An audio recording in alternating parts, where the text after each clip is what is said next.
Δεν πρέπει να καταστρέφουμε αυτά που έχουμε και να επιθυμούμε αυτά που δεν έχουμε, αλλά να θυμάστε πως ό,τι έχουμε ήταν αυτό που κάποτε ευχόμασταν.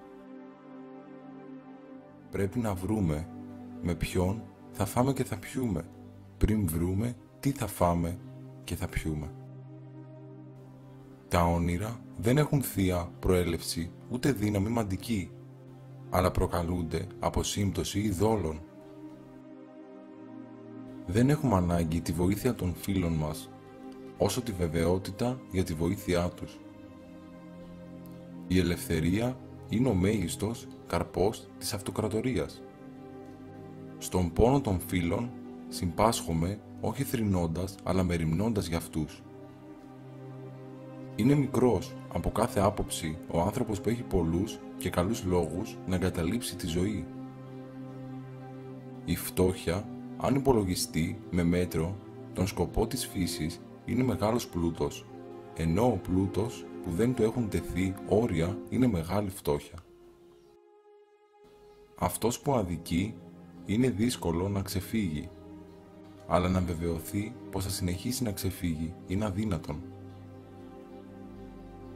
Είναι μάταιο να ζητάς από τους θεούς αυτά που μπορείς να αποκτήσεις μόνος σου.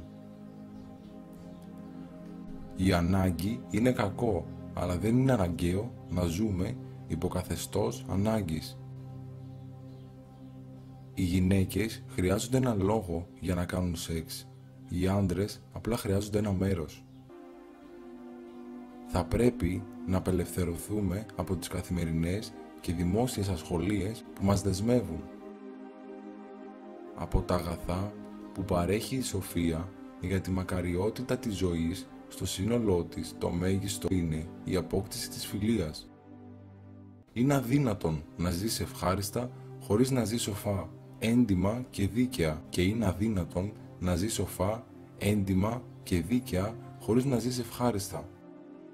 Ο γέρος που λησμονεί το αγαθό που συνέβη είναι σαν να γεννήθηκε σήμερα. Φίλος δεν είναι ούτε εκείνος που διαρκώς επιζητεί το χρήσιμο, ούτε εκείνος που ποτέ δεν το συνδυάζει με τη φιλία, γιατί ο ένας με πρόσχημα την ευεργεσία εμπορεύεται το αντάλλαγμα, ενώ ο άλλος σκοτώνει την καλή ελπίδα για το μέλλον.